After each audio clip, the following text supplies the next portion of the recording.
the MMcast Masters of Modern. I am your host, Alex Kessler, here with my co-host, Ben Bateman. What's going on? Happy to be back. Happy to be back in the saddle talking Magic the Gathering. It was a fun episode last week. I saw some of the comments. I was happy. I enjoyed talking old Kamigawa. Felt like a throwback episode of our podcast, the old days. Yeah. I posted our little card design, the tapped colorless land that makes a treasure, and got like 60 people comment. It was like 5, but 60 people commenting how that card's totally fine and they should just print it. Yeah, I saw some people have comments about it. One person said it should be legendary, which is like fine, I guess, but like also, yeah, sure. Like the point of that is you can't like play turn 1, then turn 2, and then on turn 3 have 6 mana or whatever. Which yeah, that works. It being legendary would be cool. Like Captain. Oh, what's the captain from Ixalan? Oh, Lannery Storm. Yeah, Lannery Storm's Treasure Vault Island or whatever, and it comes into play, and like you get a treasure, and it's legendary, and maybe that one taps for blue or something. Who knows? All right. So today, Modern, it's going to be a Modern focused episode. We're talking about companions. So for those who don't know, newcomers to Modern or newcomers to the podcast, companions a mechanic from Ikoria, which when it was originally printed was you put this creature in your command zone. It's a hybrid color creature. So it's like black and white or blue and green. And when you have it in your sideboard, if you reach a specific specification, you can then start the game in the companion zone, where you then can cast that card from your companion, from the sideboard, from the companion zone, and put it into play from the start of the game if you pay its mana cost, and your deck reaches the qualifications that have it be there. This is the way it was originally intended. Yeah, it was designed. Yes. This is like, so Luris, which is the best one then, and still like every permanent in your deck had to have a converted mana cost of 2 or less. Yorion is your starting deck has to have 20 cards more than your normal starting deck size. Karuga makes it so that you have to have only permanent, or all cards in your deck have to have a converted mana cost that aren't lands above 3 mana, 3 CMC or more. You have to have like all creatures in your deck have to be of like 4 certain creature types. Yeah, so it's all these different cool things, and then they come with abilities, right? Luris lets you cast stuff from your graveyard. Kihira gives all of the creature types we mentioned +1/+1. Yorion blinks any number of permanents that are in play when it enters the battlefield and is a flyer, etc. So this mechanic came out and broke Magic in half, and is arguably maybe the biggest design mistake in Magic history. And people have come on table kind of arguing it. So second time a card without anti has been banned in Vintage ever, and first one time that a card has been banned in like almost 20 years. The first one being Shahrazad, and all the other ones had anti or are like physical dexterity cards that just like no longer work within the rules of Magic. It is the like, at the time, I think Modern became 100% companion decks. Standard was broken by them in half as well. They broke Magic. And that was the original. Yeah, that was the original version. And honestly, again, I think you guys probably know this, but just to sort of frame of reference, like why it is so problematic, it was called out by most of us when they were spoiled in the first place. We talked about this kind of at length in our predictions of what was going to happen in the set. And I think what we talked about was just the idea that, look, especially in a format like Modern, but in a lot of Magic formats, your sideboard's important, but having one less card in your sideboard is so low of a cost. It means so little to you that as long as you're playing a powerful deck, it's such an upside that every single deck is going to play a companion, like that can play a companion. And then you're just at a disadvantage because they start with basically an extra card, right? And that was before they made the change. So to essentially combat that so that it wasn't just like this automatic upside situation, they tried to fix the problem. And how'd they try to fix it? So they did for the first time a full-on, and not the first time that rules have been errated, but this was the first time it was done instead of a banning, because one of the problems, they couldn't ban all these cards. So in Vintage, banning cards is really hard. And so they changed the rule to all cards cost. You now have this in your companion zone, and then at any point at sorcery speed, you may pay 3 generic mana to put that companion into your hand, and then you can cast it. And that has been what it has been since then. One of the things that was also interesting that we kind of didn't mention is like Companion was already a controversial mechanic, even if it wasn't good, right? Because it opened the gates with Lutri, which is the blue-red one, was banned before release in Commander because its stipulation is that you have to have one of every card in your deck be individual. So it makes your in a Modern deck, every card, you basically make your deck into a Commander deck, right? It makes it a single deck. You're playing single. And And so in Commander, that's not a cost. That's the main rule. And therefore, every deck that has blue and red mana in their deck not only can play Lutri, just probably should as a free roll. Like, it's just like Lutri becomes the most played card in Commander because every blue-red combo deck, every blue-red color combo deck and more, blue-red-green, blue-red-black, whatever, has to play Lutri. And so they just banned it up front. And it just happens to also be like a really cute electric otter and the first like legendary otter ever. And is a command and is a legendary creature. So people are just like unhappy about that. And then on the other side, it was like really a sign of Wizards trying to make 60 card Magic more like Commander, because these cards really do play like Commanders. You have a legendary creature in a exile zone that you are able to play at any point from the very beginning of the game. So like the PR around it was already going to be rough, and then ends up being the most broken mechanic of all time. And then because also the fix that they implemented only matters if the belief is that the decks that are going to be popular in any given format are faster than the inevitability of paying 3 additional mana for that card. Because the same problem still pertains to a sideboard being 14 versus 15 cards, not really being that relevant. I mean, the same idea is if you build a powerful deck and you can play a companion in that deck, then everybody should be playing a companion in their deck because it's an extra card, right? But it's the difference of like, imagine that you have a really good split card, a card that's really, really good early, like a card that everybody would play that costs 1 and you can play on turn 1. And you're talking about the flip side of that card either costing 3, like, you know, the more expensive effect costing 3, or costing 6. Well, if it's a really good flip side, but the front side is going to be playable no matter what, it doesn't really matter that it costs 3 or it costs 6, because if you're going to play long enough, you're going to get there. The card will still be good even if it costs 6. Right. And so by fixing it, by making things cost 3 more, it didn't get counteracted by decks essentially being faster or more dominant enough that it could push this out. They would have had to, I think, my question is to you, like, we'll start this, because that was the change they made. The change they made was to make everything cost 3 colorless generic mana to put a companion into your hand, and when it was in your hand, at that point, you could cast it like a regular card. And that was 3 more than the initial design. If it had cost twice that, what if they had made it cost 6 to put it into your hand? Just murders the mechanic. I think they like the goal with the change was to make it a mechanic that still saw play and was something that people were still doing, but bad enough where you only did it if it was really worth it. And now, I mean, like, if you look at right now in Modern, it's like 50% of decks are still playing with companions, right? That's the reason this episode is happening, is companion hasn't gone away. That change has still led to an environment where it is the most played mechanic probably in Modern, other than maybe like fetch lands, if you count that as a mechanic. And they are like the invitational tournament at SCG Con was 100, like there's one non-companion deck in the top 16. And that trend has continued where, you know, if you look at the top 30 decks, like there's 5, or the top 18 decks, there's 6 Luris decks, 3 Urion decks, 2 Kahira decks. And when you like exit the top 16 and go farther, you hit like a bunch of other Kahira decks, etc. And most of the companions, or not most, about a half of them see some amount of Modern play. I think that even if they had doubled the cost again, I think if it had cost 6 instead of 3, I think that by and large you murder the mechanic, but I still think that I still think sacrificing the 15th spot in your sideboard, if it's a deck that wants to fit that card into it, I don't actually like imagine the Kahira decks, for instance. The whole point of Kahira in the deck is just to be a finisher. It's just the whole point of Kahira is just to play a control deck that has a creature to kill you with, right?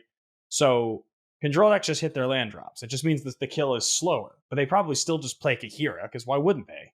It's because the restriction isn't the sideboard slot, right? Like there's Wizards thought that when they were designing this mechanic, like, oh, sacrificing your 15th card is a real sacrifice for a deck. Yeah. And when reality, which it like isn't, right? In reality, what it is what's the deck building constraint? And one of the reasons Luris is so powerful is the deck building constraint he puts on a deck is like nothing. Yeah. Having to play with 1 and 2 drops and that's it in a competitive format like Modern is not a hard thing to accomplish, especially because you can also play, you know, any converted mana cost instant and sorcery, right? Any side of that is you're just like available to you. You can play Ad Nauseam, you can play Scape Shift, you can do whatever. And the reason Kahira sees playing control decks is it's not very hard to include either no creatures, or because of the pitch elementals for Modern Horizons 2, just those are your only creatures, are elementals. So the like creature types that Kahira is selecting aren't, control decks can just not play any creature, right? I've played a control deck that had just planeswalkers and token makers or whatever. and B, so now you have like a 3/2 that enters play and like maybe pumps one of your removal spells if you cast it. It pumps your Furies or your Solitudes. Luro sees play because it's easy. Yorion also sees play because it's deck building restriction in a format like Modern, where you can get to 80 cards and your card quality isn't dipping off too hard, is worth having this like super powerful blink, right? Control finisher, value engine, and evasive flyer. So those are like the three main ones, right? Kahira has the lowest barrier to entry. Luros is by far the most powerful, with Yorion not far behind that. The fourth most common is the red-green one, which is Gigantha, which is 5 mana for a 5/5 legendary elemental elk. Its companion text is no card in your starting deck has more than one of the same mana symbol in its cost, so everything has to be an X1, and then it can tap to make one color of every mana. And Tron's playing this card, Storm plays this card. This is like the second easiest to accomplish of the different companions. Depending on what you consider Yorion, there is difficulty in shuffling those decks. So those all see active play in Modern. Now Gigantha's decks isn't as seen at the top of the tables as much, partially because her decks, Tron and Storm, are just not as well positioned right now as other of these decks. Well, and also what that card adds to those decks is less significant. There are elements to the other cards, like the Blink deck with Yorion is a deck that wants Yorion, and the Lurrus decks are made so much better by having Lurrus. And right. The Kahira is a valuable card in the deck, but like it's not. I mean, it is a good card, but I would argue that the Gigantha deck, like a Storm deck, doesn't need Gigantha. Like a Storm deck is really good. It's just a bonus. Storm gets to play Gigantha because there's nothing that it's playing that is important for the deck that disallows it, and now you have like a 5/5 for 8 that like right. is fine, and also maybe when you're going off adds 5 mana if you untapped with it. And in Tron decks, it's just like it's another 8 mana spell that you get to cast with your Tron lands, and it's good. And so one thing that's interesting, and we said this at the time, right? Companions are all we talked about in that era, is the world of companions. They're very versatile. One of the reasons they're seeing so much play is that like 8 different decks can be a Lurrus deck. Burn is playing Lurrus. Jund is playing Lurrus. Hammer Time is playing Lurrus. Death Shadow is playing Lurrus. Yeah, Rakdos. Yorion seeing play in Omnath 5-color, Omnath elemental decks. It's seeing play in the Blink decks. Kahira seeing play in elemental tribal decks and Azorius control decks. So like these cards are versatile. And so a lot of different decks can play them, which is one of the reasons you're seeing them so ubiquitously. And they're not limiting the diversity of the format from a deck perspective. They are from a gameplay, right? Like the amount of games you can expect to play against the Lurrus makes it really difficult to like run any removal that doesn't exile a graveyard or doesn't have an alternative purpose like Lightning Bolt. I think, one of the reasons Fatal Push is just like fallen out of the format is because Lurrus is able to buy back any card that you would kill with that card. And I mean, in matchups where you play against Lurrus, it's. I mean, if you don't have the answer to stop it from happening, it feels unbeatable at times. It's right. It's ridiculous. And it has the same priority rules that like a Planeswalker does, right? Once they play Lurrus, they get a chance to recast their Mishra's Baubles, so they're always going to cantrip themselves out of the extra card. So it's always that extra card that they get. And then if you have a Mishra's Bauble in play and they don't have a removal spells, it's 3 mana, draw 2 cards, have a 3/2 lifelink creature that on the next turn will draw you your best card that you've ever gone to the grid. Yeah. I mean, it's interesting it's certainly interesting that like when you talk about new card types, like a brand new mechanic that's not something we've ever seen before. We talked about this on here a bunch. When it does happen, the most aggressive ones where like they're sort of a little overzealous in the design, I think that it comes from a place where they need it to be splashy and iconic for the game. So when you go and you look at Planeswalkers, they were invented to literally have characters that we would latch onto, so they would be able to sell the story of Magic. And obviously, within a short time, they started making extraordinarily powerful cards, right? Like Jace was one of the cards that happened relatively early on in the design because they wanted something splashy that was very cool that we could latch onto, that they could put on a box and they could sell packs with. It ended up being a card that was dominant in its era. Now we look back and Jace feels much more like a great card that is reasonable now. But for a long time, it was just absurd. I mean, again, face of right, like Oko was the face of Eldraine. Like that was the card that was on the boxes and the packs. Another situation where it was hugely problematic. So I think if you look at these and you think the same thing, this is them trying to make competitive 1v1 Magic feel a bit more like their most, popular format. And they want us to be able to connect to have these sort of totem characters that we can bring out of the sideboard. And it ends up resulting in a situation like this one. Now, before we get into the rest of the episode and breaking down all the different things, we want to remind everybody here that we are brought to you by TCG Player. If you ever need to buy cards, if you want to buy any of the cool cards we're talking about, the decks that we share here, be sure to hit that affiliate link. You can see it below. And if you do, it gives us a little kickback and helps the show keep on going. It doesn't cost you anything extra. It's not complicated. You are watching this. If you're listening, be sure to use our affiliate code.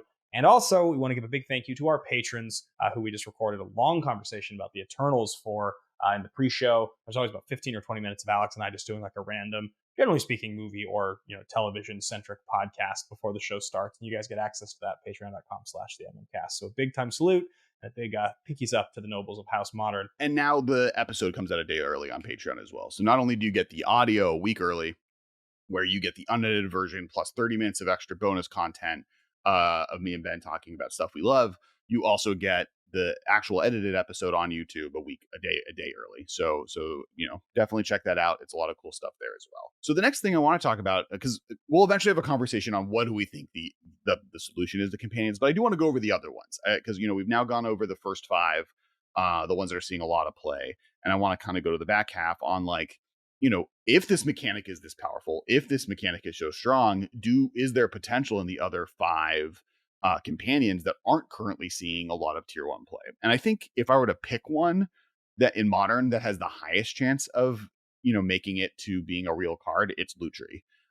Today at Collins Mullen on Twitter posted a list that of 4-color Lutri that he went 15-0 with. Has been like 3 different tournaments he's gone 5-0 on, and it's a banger. It's as we said, Lutri, every card you can't have more than one of any card. So every land has to be a singleton.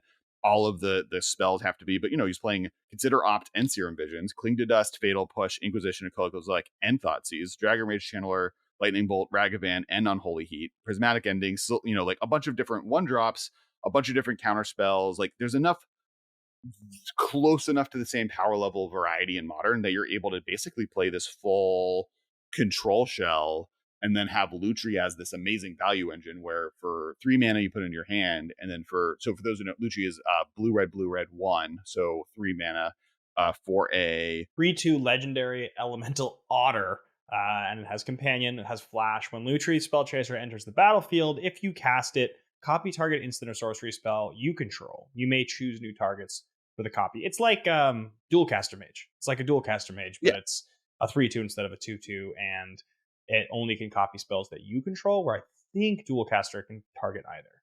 Yes, I believe it can. But you're able to, if you get to turn 6, which is a control deck, copy your Prismatic commands or your Colligan's commands or your different card draw, like Expressive Iterations, removal spells, Lightning Helix. So there's a lot of really cool cards you get to copy, and a flash 3/2, like a Dualcaster Mage, but you get every game no matter what, and you draw it for free, is pretty powerful, right? The problem has always been, is there a deck that's can a deck be singleton, right? That is a very hard to accomplish task, but Modern has gone to the point where there's enough redundancy where I think it's possible, and Collins Mullen is accomplishing it right now, right? So that was the list that started this. I don't think that's a dubious concern, to be honest. I mean, it's funny because we've played a tremendous amount of competitive 1v1 with Highlander Gauntlet, which really ultimately, for the most part, does play like singleton 1v1 Modern. I mean, there are some really powerful things going on there that you can play because there are a few cards that are not legal, but for the most part, it is a format that 90% resembles Modern. And so we know, obviously, that you can build extraordinarily powerful decks that are singleton, that are spell heavy, and it doesn't really feel, they don't feel like you are drawing things and it's totally random what version of your deck you get. It often feels like you're getting a fairly consistent version of your deck with similar cards. Maybe the play style is a little different game to game, and I think it's probably the same thing, but I wouldn't be surprised because if you talk about the upside of this card, I mean, the upside of this card is that for 3 mana, and it doesn't cost you, it costs you the sideboard slot, but who cares? But for 3 mana, getting this card into your hand and then having the end of turn, once I get up to 6 and I double my Prismatic command, a 3 mana 3/2 flash as a free card out of your sideboard anyway is fine. And if that card doubles up on a decent spell for you, I mean, it puts you pretty far ahead. It's pretty good value. That's as good as you're getting in a lot of situations in Modern. Like there aren't a lot of cards that are gonna for the extra 3 mana get you that much value. No, and like there's just enough good cards in 4-color, and 4-color is not super hard to accomplish, especially when your mana base has to be singleton. Now this deck does just like get eaten by a Magus of the Moon, but a lot of decks in the format do, and it has good removal spells, and it's playing red, so it can get around it. So the next one I wanted to talk about is Zerta. So Zerta is a 1 red white. It's the Boros 1 elemental fox. It's a 3/3 legendary creature. Its requirement is each permanent card in your deck has to have an activated ability. So everything has to have an activated ability. Lands generally have those, so those count there. And then abilities you activate that aren't mana abilities cost 2 less to activate. And then this effect can't reduce the mana in that cost to less than 1 mana. And then it is 1 mana, tap it, target creature can't block this turn, which I always thought was a really funny ability because the first half is good enough. It's a 3/3 for 3 training grounds on a creature, but your creatures all have to have the tap ability on them at some point. So or like a colon, right? Yeah. So the list, and this one hasn't gone really far. We're now in the world of speculation, right? I don't have necessary tournament results on these, but the list that was shared on Twitter, and this was from Lance at Neverender 87. He shared a thing from the Rift 289 on Reddit, and it's an Elves deck, and it's trying to use Zerta alongside Umbral Mantle, which is an equipment that has the untap ability. So 3 mana untap. The creature gets +2/+2. So with Zerta, any Llanowar elf, anything that can tap for 1 mana with Zerta in play goes infinite. You get an infinitely large creature that you then can attack with. And that's kind of like one of the combo finishes. Plus, like kind of like Hera, right? Having a free 3 mana creature that can attack and block and has other abilities in your command zone basically every game is worth a significant amount of deck finagling regardless. And then add the fact that this has combo potential in the elf deck is interesting. It also is playing Azuri Renegade Leader, so you're able to do the overrun effect, but instead of for 5 mana, it's 3 mana. And some other cards in the deck that like just getting that discount is always nice. At one point, I had built this deck that was centered around Nicol Bolas, the one from M21. Mm-hmm. The one that flips over and turns into a Planeswalker that for 7 mana you can activate it and flip it over. And it was a Pack Rat Training Grounds Nicol Bolas deck. And I'm trying to remember what the other card was, but the whole idea of the deck was that if you hit a Training Grounds on turn 1, and then on turn 2 you played Pack Rat, then on turn 3 you could untap and you could, hit triple black, discard your hand, and make 3 Pack Rats and just get way, way, way ahead. And that the idea obviously was that Nicol Bolas is a decent cost anyway on the front, but then if you have Training Grounds in play, you're able to resolve Nicol Bolas and then flip it the next turn. If you were to play Zerta in that deck, because it's red and it still fits into the Grixis sub theme, there's a number of blue. What? Training Grounds can't beat a deck with Zerta together. At each permanent card in your start. Oh, permanent. I thought it was each creature. Okay. No. Yeah. So you cannot combine the two. So okay. So but you have, instead of playing like with a 1-drop enchantment that you have to draw, and if you like is kind of bad in the wrong matchups, Zerta being in your command zone means that the deck like always has the combo available at the moment you need it to be. Yeah. Now on the other hand, you could just play Zerta in that deck.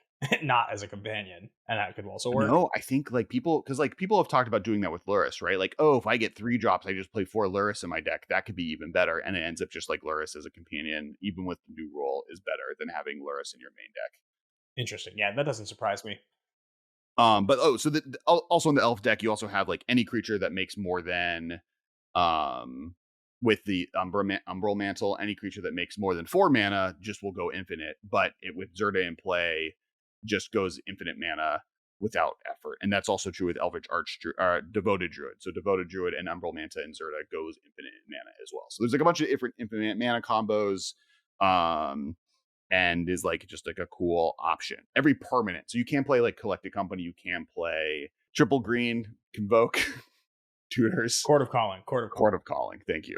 And then, yeah, to your point, like there's a bunch of cool activated ability stuff. There's definitely combo potential, and I'd be really interested to see like different places this can stay. There's like also I think affinity lists, like because you now have Zabraz or whatever, the 1 mana like 1 white, first strike, 1 red, do a thing. You have Darkbound Ravager, you have Emery. Like you can do a Jeskai colored affinity artifact D-list. Urza has an activated ability that like takes advantage of Zerta without too much effort, and like having a bunch of bauble artifacts that all do a thing makes them all like really powerful. And then like turning Urza's ability into 3 mana, do the thing, versus 5 mana is like so much of a jump.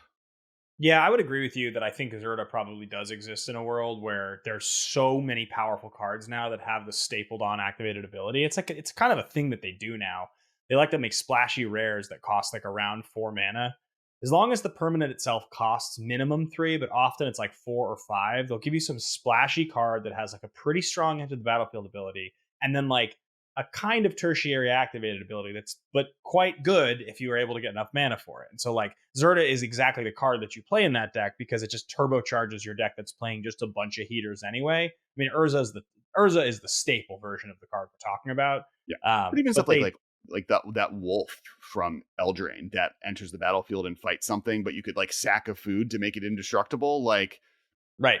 I'm not saying that that card is good with Zerta. I'm just saying like there's a ton of creatures that have like, actually this is a thing that does a thing and it has an activated ability. Yeah, right. They do it a lot now. And I think you're right that Zerta probably fits really nicely into that. I mean, honestly, now that I'm thinking about it more and more, like the deck I was talking about wouldn't play Pack Rat with Zerta probably because like Pack Rat's pretty weak on its own. But the deck I'm talking about probably would play Nicol Bolas. Because if you're just playing cards that you just resolve Nicol Bolas, and then like if you've already gotten Zerta into your hand, like it just flips the next turn. You just like have a giant planeswalker. I do think that I think Pack Rat's cool with Zerta. I don't know if I agree that you cut Pack Rat. Like that card, I mean, right now removal is really good, but like you get that effect, and Zerta is way more consistent than Training Grounds. Like like the other one that we haven't, like Ranger Captain of Eos, can be in a Zerta deck. Because it has the sacrifice to give to your opponents can't cast non-creature spells this turn for some reason, but that's a card you could play. So we're still in the world of speculation. What do you think is the next most realistic? Obosh. Okay. Obosh has put up some results because this is the card you're talking about, right? When you said, "What if everything costs 6 mana?" Yeah, right? That's because Obosh was costed at 5 to work with the old companion rule. As someone who plays I have a Obosh commander deck now.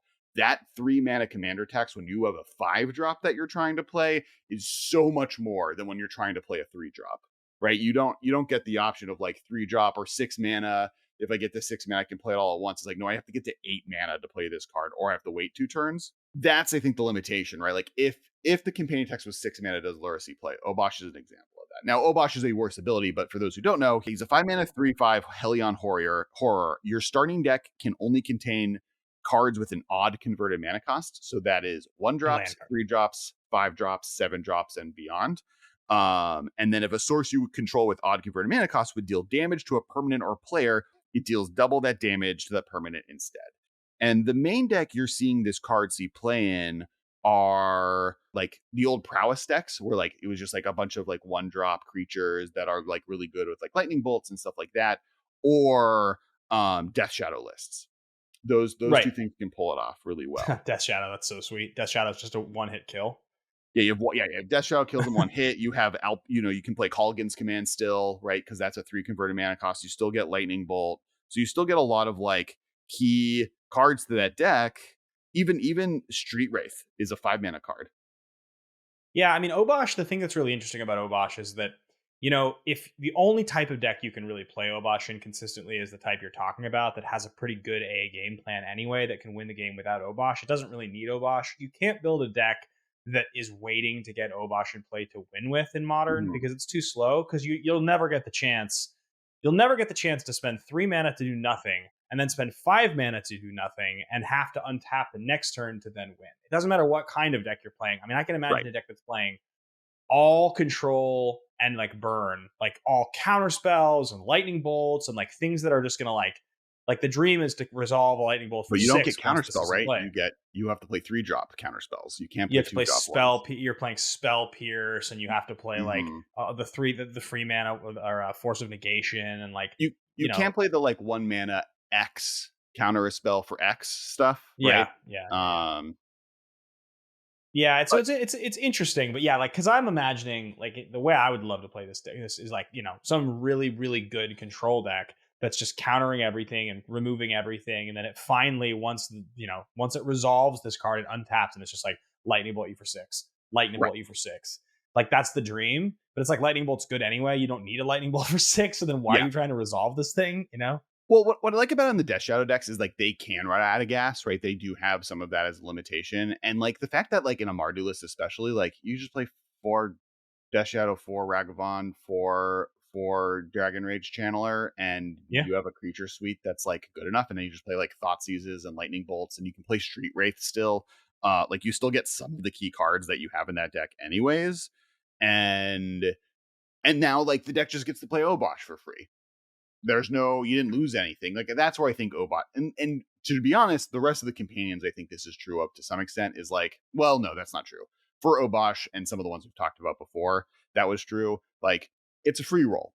Does this deck, maybe I lose maybe this deck would normally want to be playing Kroxa, right? Maybe like I have to sacrifice my Kroxas, or I can't play Terminates in this deck. But because of that, I get like this late game engine that does turn my lightning bolts into 6 damage, or when I play it I just win because I have a Death Shadow in play and they thought they could block my. It's so interesting the way these restrictions work, because like you look at the card and your mind immediately starts turning like, okay, what can I do? How could I do this? And it's like I'm looking at this, I'm like, oh, you could play 1 of these in the board and 3 in the main, and you could Goryo's Vengeance, and it's like, nope, but Vengeance costs 2, so like you can't.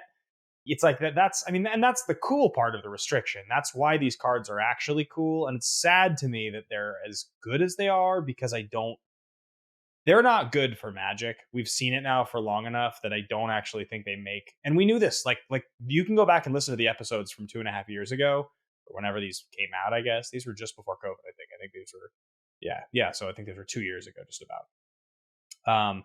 You can go listen to those episodes, and there's a lot of conversation we're having at that time of what these are going to do and what we expect. And then when they came out, it got even worse. And I think it was just this homogenous feeling of the play experience was going to, and I remember it was even worse in standard. God, when these things were in standard, that was nuts. That was not fun for anybody.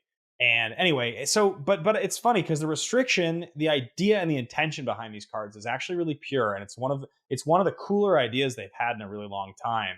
Of a new way to affect competitive Magic. It's like it makes me feel like if there was ever another set of companions that they could go and design responsibly, probably what would happen is they wouldn't be powerful enough and they'd be boring. Yeah, that's probably what would happen. I do want to talk about that in a second. I want to get through the rest of the companions because we're in that section, but I do want to talk about like, could they design more? The next card to go over is Karuga.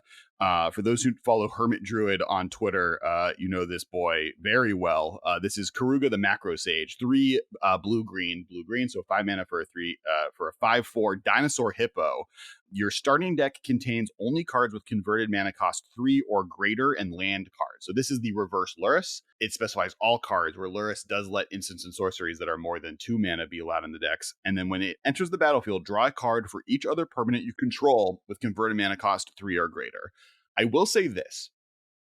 I've seen this card cast in Hermit Druid's, in Nathan's different commander decks, and it is a bonkers card. When your deck is doing the thing and you're able to cast Karuga, it does extraordinarily powerful things. Being able to draw 6 cards for a 5 mana is, even for 8 mana, is like not that out of the framework of what control decks kind of want to do anyways. The issue is the deck building restriction. The 5, has to be under 3 mana. Interesting, though, is that there is already a control deck in the format that has the same restriction, and those are the Crashing Footfall decks. You already have a deck that has to basically play no card in the deck that is less than 3 mana. They're doing it because they're playing Crashing Footfalls and they're playing Cascade spells to cascade into under a 3-drop. But Karuga could take those shells and look at what's possible. I asked, Zach Allen literally commented on Twitter when I asked the question on like, what companion decks have you seen? He was like, I literally spent like 2 days brewing a Karuga Crashing Footfalls deck before I realized that Crashing Footfalls can't be in a Karuga deck because it costs less than 3 mana, but he thought like it was like Lurrus where you can have spells. So he was disappointed. But you do get weird options. You get access to Fire and Ice with Karuga. You get access to Dead and Gone. You get Bone Crusher Giant. You get Brazen Borrower. You do get, Force Negation and all of the elementals, right? There's a lot of cards you can play now that are more than 3 mana that can skirt under the radar and play this control game as you get permanents into play, like, Brazen Borrowers and Bone Crusher Giants, that then when you play this Karuga on turn 6, you just refill your hand up with removal spells and control pieces. So I think they're like, is this as good as like turn 3 8 power in play? That's the real challenge. And if the format ever becomes really good at answering 2 4/4 tokens, that's when I would be looking at Karuga as an alternative option here. I think we're in the same conversation that we were just having a second ago about Obosh. And I think it's that, like, basically you sacrificing, because this is where we started the conversation about companions. There's only a select few of these that you can build your deck around, really actually build your deck around. And we've seen consistent results with the higher cost, with the extra 3 mana they changed the rules to, right? We know that Lurrus works that way. We've seen Yorion work that way. Beyond those two, building your deck around them gets kind of dicey. And I think when you get into the ones that cost 5, it's just, Modern's a tough format to resolve something that costs 5 mana if you are waiting to do that. Like, or essentially something that costs essentially 8 mana over 2 turns. But like, waiting to do that is a really tough thing to do. The format's pretty oppressive. It's pretty fast. You give a couple of these decks room to breathe and you're just done. You're out. It's over very fast. And so I don't think you can alter the early game plan of a Footfalls deck just to play this. It isn't technically altering it, right? Like, the deck is still just doing the removal things. It's just it won't have the 3 mana play that it does. Instead, it has this, like, and what does that mean? I don't know. Like, what do you play instead that makes it more efficient or worthwhile? Yeah, it's hard to say. Yeah, I'll say this one feels more powerful to me in the deck that is able to use this effectively. This actually feels more powerful to me than Obosh, because I think the decks that want Obosh, they only really want Obosh as a win more card, whereas I actually think that the deck that wants this card, this becomes an essential late game. You're gonna figure out a way to beat me, otherwise this card is just gonna like win for me. Right. I think the big difference between the two is that this is a card that's restriction is already being worked around in Modern with a deck, but that deck is better than what this card would do. Right? Like, Cascade into Crashing Footfalls is just going to be better than what a Karuga deck would be almost every single time. And maybe someone finds something cute that you can do with it where you're like blinking it or whatever. But in the end, you're just Crashing Footfalls is going to be more powerful versus Obosh, which I think is not asking for deck building restrictions from the decks that would play it much more. The issue with Obosh, I think, is just you're choosing between Obosh and Lurrus. And is there a 3 mana permanent that makes Obosh worth it that cuts Lurrus out? Because otherwise, if I'm playing just a deck with all 1-drops, I'd rather just play Lurrus because it's going to be better than Obosh is. So why am I doing something different? The only other one is if you're just in mono red, right? Like mono red prowess decks, or even like red white, like, or not red white, red blue prowess decks playing Obosh makes sense to me, because it's a deck that I can't play Lurrus. Lurrus is no longer in my colors. I'm getting the advantage of getting a different companion. Maybe that makes sense. And so both of them are kind of outclassed just by better options that are available.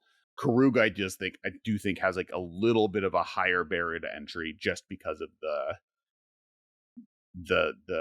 access point, right? The fact that there's just a better deck that is one of the best decks in the format, and cascading into Footfalls or cascading into Living End is gonna be better than whatever Karuga is doing. Now, I have heard talk of like, should Cascade not work the way it does? I've heard people say like, if Cascade maybe is made in a way that, like, the way they changed the rules with Tybalt's Trickery and with Tybalt during that era, do they make it so like Crashing Footfalls can't get cascaded into, right? Like, you have to have a converted mana cost to be able to cascade into it. Well, right. So if that rule change happens, then it's a whole different conversation, right? And that could happen. We've seen rule changes like that happen. It's because anytime something is doing like a fairly unnatural thing in Magic, or it does it for long enough, that's when they'll start to kick around the idea of the rules changing to support it. They rarely I mean, I would say very rarely will they do something like they did with Companion, where it's like, this is not printed on the physical card. It is not on the physical card. The only way you're going to know how this works if you buy a pack at a store and you read this card is that someone's going to tell you, or you're going to look it up. We don't get rule books in packs anymore. Like, it's one of the craziest things I've ever seen, actually. You can. There is a Lurrus now that has the correct rules text printed on it. Really? Yeah, it was in a dual deck, or like, well, it was like in a pre-con deck. They have printed Lurrus since the original printing. In that printing, it has the updated companion text. But beyond that, yes, I agree. The rules of the card no longer read as written. Where like with Cascade into suspend cards with 0 converted mana cost, adding the rule that there has to be a cost in that card, like no cost does not count as a thing you can cascade into, is like already a thing that if a new player was to read these cards would maybe think wouldn't work, right? In the same way that like lands don't get the cascade, like they'd be like, oh yeah, that doesn't have a cost. So that like that's a thing that I would have. That's what I'm saying. When it comes to nebulous rules that players have an instinct to ask about in the first place, changing those rules or altering like the stack is a good example of like, well, like that was how Magic worked for a long time, but it's not that intuitive. And if you explain it to a new player, like this is how it works, it's hard to understand the stack in the first place. So not having it is easier and it makes the game just cleaner. It's like same thing with any of these weird rules that have to do with like the combination of mana costs and how that affects a card. Like if I'm trying to understand how something works, I'm probably going to ask. I probably will say like, does this happen? And anyway. So with companions, I think if they were to change it, perhaps we could see Karuga, like jump up. Right. And I believe we only have one companion left to go over, and that is the blue-black one. Yeah. No, we have 2 of them. There's 2 of them. There's the blue-black one, and then there's the black-green one. Oh, black-green. We'll start with Garuda, though, who is that's the 6-drop, most expensive companion there is, I think. So it's a Garuda, the Doom of the Depths, 4 blue-black for a 6/6 Demon Kraken. Your starting deck, it's the other side of Obosh. Your starting deck can only have even cost permanents or just cards in general in the deck. Everything has to be even. So 0 mana, 2 mana, 4 mana, 6 mana. When Garuda enters the battlefield, each player puts the top 4 cards of the library into the graveyard. Put a creature card with an even converted mana cost from among those cards onto the battlefield under your control. The best thing Garuda has going on with it is that it's a combo card. There is a combo deck that wins when it casts Garuda. If your deck is mostly clones and an Emrakul, I believe, or not an Emrakul, but mostly clones and like some big thing at the end of it, you can basically play Garuda, and then the deck goes through the entire deck, self-milling yourself, and then you eventually find a Thassa's Oracle, and you put it into play and you win. Right? That's the combo. I remembered it. So like, because you can whiff, right? After like if you reveal the top 6 cards and you don't get if you get all lands, you lose. Only the top 4. It's not top 6. It's only the top 4 cards. I think if this was top 6, this already would have been a beater. I think the fact that it is top 4 and it costs 6 mana, so like to get this in hand and cast it costs 9, and then you only see 4. And as we've seen with many card selection spells, 4 ain't that deep. It's very easy for your deck to get shuffled around in such a way that you do not hit the optimal card you need in the top 4 and you fizzle. And like this whole deck would depend on that. So but you get, as long as you untap, your hand is now filled with clones. The problem is your deck is just clones. Right. You're playing like, and maybe there's a metagame we're just playing 4 what's the 2 mana clone? Renegade Doppelganger, Phantasmal Image. 2 Phantasmal Image and like a bunch of other 4 mana clones is like okay, but I feel like that deck is not gonna really cut it in the modern day of. And don't we have a 3 mana? Don't we have the clone land now too from Zendikar? You can't play that in this deck. It is a 3 mana card. Oh, right. You have to. Every time we talk about the restriction, I immediately start trying to brew and I get around the restriction. I mean, this is why they're cool. This is bums me out having the conversation. And that clone deck was like a meme deck that did pretty well for like 2 weeks in standard, right? Like standard decks actually pulled that off. I think in modern, this is like a reanimator control finisher. If you're just like playing a persist and unmarked grave and Goryo's Vengeance deck, and because like now all the discard outlets are good at 2 mana, maybe you're just playing like a 2 mana reanimator list, and this is just your like top end reanimator spell. Yeah. It's fair. Yeah. I mean, it's definitely an expensive reanimator spell. I mean, but it's in your sideboard. Yeah. Like you're playing like Goryo's Vengeance.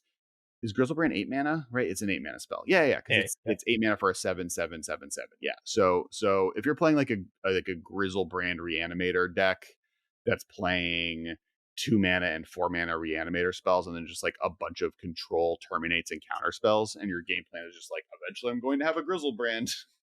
Yeah, maybe Garuda sees play in that deck, but yeah, this is the one that I think is like, it seems dubious. I mean, I think the last one though, which we're going to get to, which is Omori the Collector, which is black green 2 for legendary creature Ooze. Each non-land card in your starting deck shares a creature type. As Omori enters the battlefield, choose a card type. Spells you cast with the chosen type cost 1 less to cast, and it's a 4/5. So like this one is like you are building some sort of a tribal turbo deck, whether it's like spell tribal, creature tribal, whatever it is. Yeah, so I know that, once again, like Hermit Drew, I definitely recommend you follow Nathan. He like definitely positioned himself as like in Commander, at least, because he's a big CDH content creator, but then like even in casual, like come up with wild lists with companions. Which of like people on the internet that are good with companions, I apparently am the best at Obosh and Luris in Commander, which is funny. But but he made an Umari list that is Storm, right? Like if you use creatures with Umari, you're able to like use all of the creatures that like make 3 mana when they enter play and then cost 2 mana, like Grinning Ingus cards, and Umari breaks that parity. Like Grinning Ignis and Umari. Grinning Ignis is the reverse. Ignis you can pay to return it to your hand and replay it. I think the card you're thinking of is Priest of Urabrask, is like a 1 red 2 for a 3/3, I think, that generates triple red when it enters. I know Priest of Gix is the original version of that from the Urza Saga that does triple black. I think like I guess maybe you get ahead with Grinning Ignis if it costs 1 less to cast. It's 2 and a red for a 2/2. Red, return Grinning Ignis to its owner's hand and add 1/1 red, or colorless red, and you can only do it as a sorcery. So if you have Umari in, you're now I mean, you can replay it 100 times, but it doesn't net you any mana. Well, you have infinite enter the battlefield effects is what you get out of it. Yes. So you now have a infinite ETB trigger. And that is a thing, right? There are a few ways I can think of having an elemental enter the battlefield infinite times that win you the game. Like that's a thing you can do with Umari. I knew, it was Grinning Ignis is like the weird. There's also creatures. I mean, there are creatures that exist in Modern that reduce your mana cost of other creatures that you can play that do similar things. If you wanted to go some sort of a tribal version, there's also a version of this that is Stormish that is going to play artifacts probably.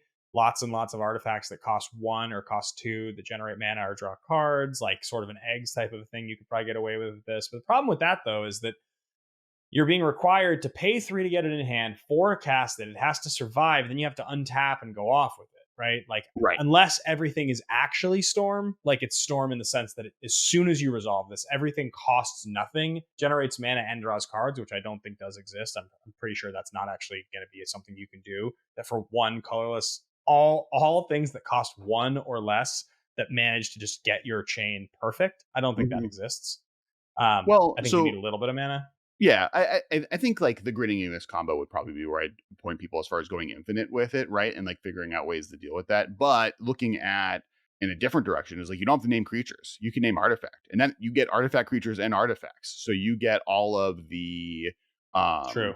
You now get like this as an affinity card that makes like your 1-drop infinite affinity cards cost 0. You also can play it in enchantment decks. I've seen this. This is the one I've seen probably the most, is Enchantress decks playing this, because Sithis is an enchantment creature. So with all the enchantment creatures plus this, plus those decks make all of the mana they could ever want, you're now offering that deck a real option in the command zone that's actually pretty decent.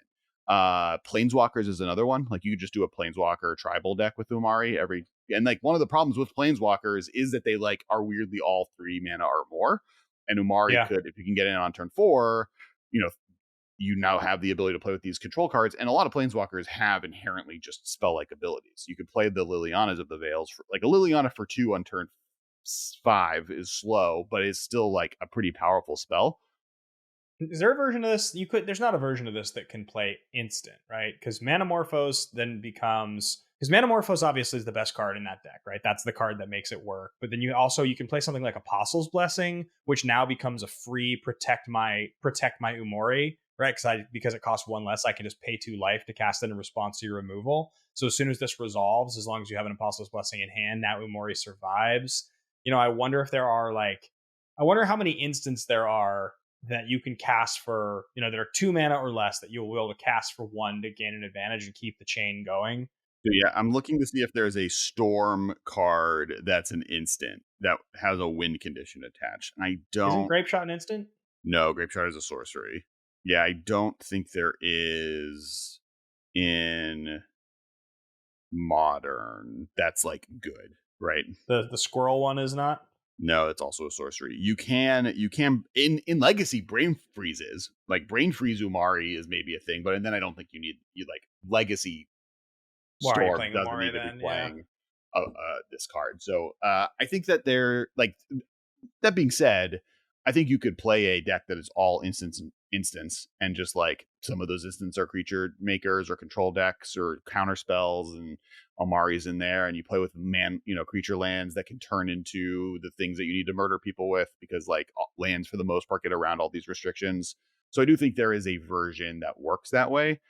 Is there like tap untap things, like tap or untap target permanent type of thing that costs 2 maybe? Like, can you play Fire Ice? Does that get you anything? Maybe, but I'd rather just play Urza, or I'd rather play Zerta at that point, right? If you're trying to get. Oh, you're saying like an instant sort, like Fire and Ice is legal. You can play Fire and Ice with Omari, and it would be cheaper. I remember, right? Because like it's tap target permanent. It doesn't untap a permanent. Mm-hmm. I'm trying to figure out if there's an instant that can untap a permanent and also net you something.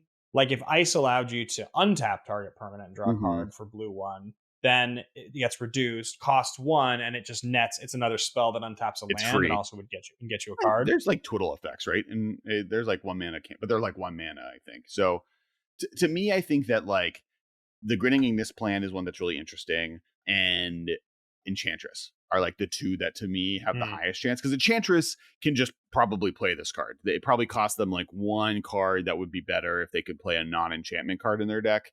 But by getting Omari in the sideboard, same as Kahira, once again, you're getting the advantage of a card accidentally. Well, don't you run into a problem with situation there, though, where there are enough Enchantresses that are enchantment creature? There are both types that you could actually get away with that. The one that they're seeing play in Modern, there's 2. The main Modern playable ones that are playable are enchantment creatures. Because there's well, you don't get to play with the 3 mana one, the 3 mana Theros one. You have to play with the 4 mana one, and then you get to play Scythus. Scythus is an enchantment creature. But there's the creature that has Serra Sanctum attached to it. That's an enchantment creature. So there is a version of that deck that you can make. Is it better than the one that doesn't have Omari? That I don't know. And I would assume not. Otherwise, we would be seeing more of it. But I have seen Omari Enchantress decks before. The one thing I will say is, as this is the last one we're going over, it is the last of the 10 companions to have that top 8 at a tournament during the time when the companion rule was the other way. Like every other single one was winning tournaments. This was the very last one. I think it was a vintage tournament that it eventually won. And I think at that point it was just like trying to push Omori to see what you could have. Like now that all the other ones had done it, like Zerta was one of the cards that was problematic in Legacy, and vintage was banned in Legacy. Luris obviously did it. All the other ones we talked about were doing stuff, and this was the last one. So it's not like. I'm looking at some of the stuff that I can imagine. Okay, so like if they're like Lutri and vintage is also insane. Being able to time walk with Lutri is like. So this is weird, but like the card Deadly Dispute, black 1, right? Adventures in the Forgotten Realms common. Black 1 is an additional cost to cast the spell, sacrifice an artifact or creature, draw 2 cards, and create a treasure token. So I don't know exactly, because obviously you need to have a creature or an artifact, and you can't play either types if you're playing instant as your main type. But is there like an instant that you can be playing that creates you something that's going to create you an artifact or a creature early on? Is there, because obviously you can play lands, right? Non-land card. So you can play Colony Garden. So you can play Colony Garden on turn 1. So now you have a 0/1 in play. And so then once this thing's in play, now you've just like got a 0/1 lying around. So now this card becomes 1 black, draw 2, create a treasure. And obviously that combined with Manamorphose, like maybe this deck I'd like to try to build. That sounds really fun. It sounds really stupid, but it sounds like a lot of fun. Yeah, for sure. I think the card's versatile.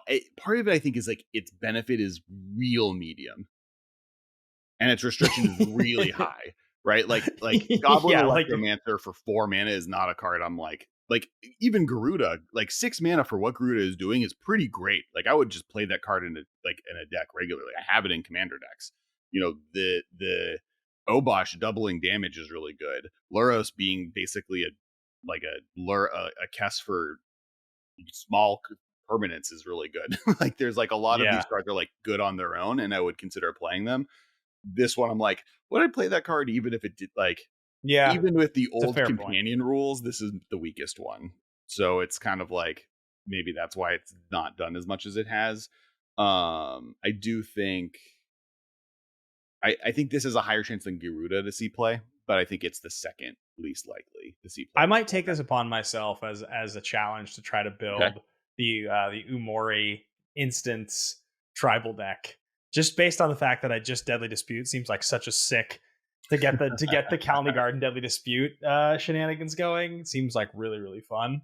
Well, and we're and we are doing a new every Sunday. You're streaming Modern on Twitch on the Kess Wiley Twitch stream. So there's a place for you to try it out. True enough. Yeah, there is a place for me to try out Rogue Brews. It's been a few years since you guys have seen me run that stuff back. You guys are actually going to see some of that. We recorded the first one. Or the second one, but technically the first one of the new year, sort of pilot number 2. And we're putting those matches up on the YouTube channel. So be sure to subscribe. If you're listening to this, you'll be able to actually start seeing some of those matches on YouTube coming up the next month. So the next section that I want to talk about is what you were about to talk about earlier, right? Is should they print more of them? And it's a little bit on if they were going to. Well, yeah. So I think that outside of Modern, I love companion in commander, right? I have two. I believe I have 2 different companion decks. I'm like trying to figure out if I want to make Zerta as well. I have Obosh and Jund, and it's all about I've done 400 damage with one creature to a player before, and I have with Jeska and Rayhan, and it's all about doubling counters and then Jeska tripling damage with Obosh and play doubling that damage, right? So math gets fun. And then I have a Luris deck because it was the Luris is really hard because that restriction includes the commander. And in that format, they're great, but Obosh is way worse with the 3 mana rule, right? Like it at times I'm like, is it really this deck is still good without Obosh? Is it worth losing some good 2-drops for this fun idea that is really expensive? 8 mana is so much mana. But I would love to see more companions for commander. And I think there's a lot of creativity you can do there because you can include the commander within the companion rules, right? Like your commander has to be a merfolk, or every card in your deck has to be a merfolk, or your commander has to be a 4 mana XYZ, right? Like you can be a little bit more restrictive using that as a template, making them not legal in 60 card decks, right? By referencing a commander, you no longer can play them in regular tournaments, and then it's fine. Because I don't think I want more companions in 60 card tournament legal formats. There's no way to make it fun, because if one is good enough to be played, it will be played at a level that is not fun. Is that kind of the idea? There is, right? The way to do it is just make them super specific. A good example is a merfolk one. What if that merfolk god from Modern Horizons 2 had companion for merfolk? Every creature in your deck has to be a merfolk companion. You could do tribal ones, no problem. They're kind of boring, but then they just become this congratulations on printing a really good inevitability card for tribal decks to make them better when they run out of gas. It's all you're doing is it could be the thing that those decks need, right? It's not like merfolk and elves and goblins are winning every match. But those decks are always competitive enough that they'll top 8. They'll just top 8 tournaments randomly, and they're always good enough that if they print one new really good card, they'll often get a surge of popularity, and that card doesn't need to have some shenanigans mechanic. It's not necessary. But I mean, maybe we had Nikachu on and Prof, and both of them kind of were on the side of if we got a companion merfolk, that would be dope. Why do these decks get them and my deck doesn't, right? And it could be Hira. The restriction, like the problem with Kahira is like, and that restriction of like the creature tribal version is that you also don't want it to just be what Kahira is, which is like that card I just described would see play in every blue control deck because it's probably better than Kahira's ability, right? And so is that okay? And how do you fix that problem? I think the like making them commander legal and maybe their legacy vintage legal and there's something in there that like solves that problem that could happen is like fine. And I think your point, you run into the conspiracy issue. Like, or not conspiracy, like conspiracy is different, right? Conspiracy 1 to conspiracy 2 is just like they used all of their good ideas in conspiracy 1 and like why hold on if you're trying to do something. So by the time they got to 2, they like realized that maybe conspiracies were too good in drafts, so made them worse. But then also like didn't have as like the list of like these are the best draft matters cards we can come up with. They ran out of to some extent. You're just thinking. So your feeling is really that as long as they make reference to command zone or commander or something like that on the card, then they're okay because you like having them in commander. Like it like to have them available to you as a commander card is a cool thing. You don't think it makes commander worse? Yeah, absolutely. If I was king of the universe, and this is the next part of the we can just kind of, because we're closing up soon anyways, like, is companion a problem in modern and what to do about it? There's a version of me that says that just make companion not work in 60 card formats. Just nix it. Just come out with a rule. It's not going to work anymore. Companion does the companion mechanic no longer works in modern, legacy, vintage, standard. Just it doesn't work in those formats. And like, because I don't know, and that's like the drastic take, and that's a take I don't know. Like, I think Wizards might take that take in like 2 years if the format still looks like it does now, where half the decks are just companion decks and it's just continuing. They might make that decision. I think I don't know if that's necessary, to be completely honest. I just think each probably just ban Lurrus. That's the first step. Because Yorion is like, the Yorion decks are powerful. I mean, it's a massive, massive sweep when you actually get it to work, right? But the decks, like, I don't think Yorion is so good that I'm afraid to go into a format against Yorion. I see it coming. It's expensive. You have to spend a lot of, like, Lurrus is stupid. Lurrus, if I don't have the answer to your Lurrus and you get your engine going, I'm not going to win. You're going to win. Like, it's such a massive inevitability engine that it is an unfun thing to have in the game available, especially because like a deck that classically was all about value, right? Boomer Jund became, well, I'm all about value and I have the best value engine ever. And I'm cheaper now too, right? Like, when it makes a deck like Jund better, then what's the point? Like, why would you want a card that makes a deck able to play cheaper things, be more resilient, and just be even more consistent? Like, that doesn't seem like a fun thing. Right. No, I think the first step in modern period is the ban Lurrus. I don't think you need to ban Ragavan. I don't think you need to ban Dragon Rage Channeler. I don't think you need to ban Urza's Saga. I think you need to ban Lurrus. I think it's at that point where like that card is so ubiquitous and the play pattern is so consistently samey and making the format feel samey that it's worth getting rid of. My point though is I don't know if I agree. Like, I think like what kind of we described, like I think Kahira just shows, or not Kahira. I think like you just still are facing a lot of Kahira decks. I think you face a lot of Yorion decks still, and I think you'll start facing off like against Obosh decks. Like, there are a few decks we mentioned, like Grixis Death Shadow, that would be playing Obosh, other than the fact that they're already getting to play Lurrus. So why play the slightly worse version? You just feel like, but like, I don't think that the inevitability of a super expensive card that isn't that good is the problem. I'm not that concerned with you sacrificing your 15th sideboard slot for a building restriction when it's hardly a restriction. If the thing that's coming is just like you have an extra, I guess it just makes me feel like I need to do the same thing. I just feel like it makes me feel like if every deck is doing it because they can, and it's just like the extra gear. That's what happens, every single, right? And that's what the other thing is, like when pro players are playing this format, they're playing these decks. They're playing a Yorion deck. They're playing a Kahira deck, or they're playing a Lurrus deck, or they're playing a combo deck that doesn't let them play them. They're playing, Reed Duke played the Yawgmoth deck because Yawgmoth is such an important piece of that deck, you can't play it. You have people playing Amulet Titan because Primeval Titan is a busted card on its own right. Like, there are cards that are so busted that and don't work with any of the companions. And is it worth sacrificing that for that? And often the answer is yes. But, Hammer Time is the best deck in the format. Death Shadow is the second most played deck in the format.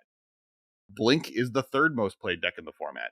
Of the 4 most played decks in the format, the only one that isn't playing a companion is Murktide Regent decks, which are like, four Murktide, 4 Ragavan. Like, it's not like those are like cheap entry points to the format. And the other, like, that between the 4 of them right now is 1, 2, 3, almost 45% of the format is playing some type of companion, right? And then next level, you have Burn and Jund also playing it once you get to the top 8. So it's like, I don't know. It's like a lot. It's and I do think the first step is ban Lurrus. You ban Lurrus, you see what happens. If then in a year after that, you're still facing a world where like companion decks are still the best decks in the format, and the one that we didn't talk about is like new cards will be printed. Some of the companion, like Zerta and Lutri are both like a stepping away from being just broken cards that see just as much play as those other cards. In fact, like the Lutri deck we just talked about, I think if you ban Lurrus, Lutri starts showing up a lot more. And probably, yeah. And like, because that's the other answer. The Lutri deck I showed, there's a lot of good 3 drops and 4 drops and 5 drops that they're getting to play, like the Teferis, but like you could just play Lurrus with the deck, and then you're just playing the Grixis Shadowless. So like, you ban Lurrus, I think you see these other cards start seeing more play. You see the other companions start seeing play, but is that better? And I don't know. I think you kind of look at. So yeah, that's like, I think the other part is that the thing I don't like about them in Commander right now is the 3-mana tax. Is that was made for 60 card formats. In Commander, that's like this weird, annoying stipulation that makes them way worse. Playing with Lurrus in Commander is a huge restriction. In that format, it sucks. And the fact that I also still have to play this 3-mana thing is like annoying. Pretty silly, yeah, I agree. When like just then you can just go back to the original rules and you just ban them in 60 card formats, and everyone's a little happier, I think. Super awkward to do what you're talking about, to like change the rule. It's not written on the card that was then written on the card after because it was in a pre-con, and then they're illegal in 60 card, but now they're legal in Commander. It goes back to the old rule. Like, they're talking about the biggest mistake. Well, I do think this mechanic is the biggest mistake of all time. Really? Like, I think it's worse than Artifact Lands. I think it's worse than. It's not worse than Delve. Yeah. Yeah, definitely worse than Delve. There's a bunch of Delve spells that are fine. I mean, I guess there's a few companions that are fine. Yeah, there's like 2. There's 1 companion that's a real problem. There's only 3 Delve spells that are a problem. I would say there are 3 companions that are a problem. I think Yorion, Kahira, and Lurrus are all a problem. There's only 3 Delve spells? The 2 blue ones and then Hogak? Storms, maybe Dredge. I mean, people love Storm. Like, the problem with those 2 is people love them. I mean, I guess people can love companions too. Like, people do love companions. I love companion. Like, that's the other side of this, right? I love this mechanic. I think it's really cool. I want to see more companions printed. I just don't want them in Modern. So that's why it's rough, though. I think the first step is ban Lurrus. At this point, I'm like, just do it. Like, I don't think he's offering that much. I think, like, Hammer Time was already a good deck before Lurrus was printed. I think it's no longer the best deck in the format. Right. But, like, I still think it's good. And I think Death Shadow is still good. I don't think, like, most of the Lurrus decks, I think, are still fine without it. I mean, the Hammer Time list that I played on Sunday is not playing Lurrus because it's still playing Nettlecyst. It's playing a couple other cards. Sure. Drops in the deck. Yeah. So, like, it's not even playing Lurrus, right? Like, it's still a very good deck without it. So, yeah. Anyway, I think that pretty much wraps up our conversation on companions and closes out this week's episode. Thank you guys so much for listening and for watching on YouTube. As always, leave a comment below. Are you a fan of companions? Do you think they need to go somewhere? Do you think they can stick around? We would love to know. We'd love to hear your thoughts. We'll be back same time, same place next week. As always, thanks for listening to the Masters of Modern MMcast. Thanks, everybody. I guess. This has been a production of Time Traveler Media, sending podcasts into the future.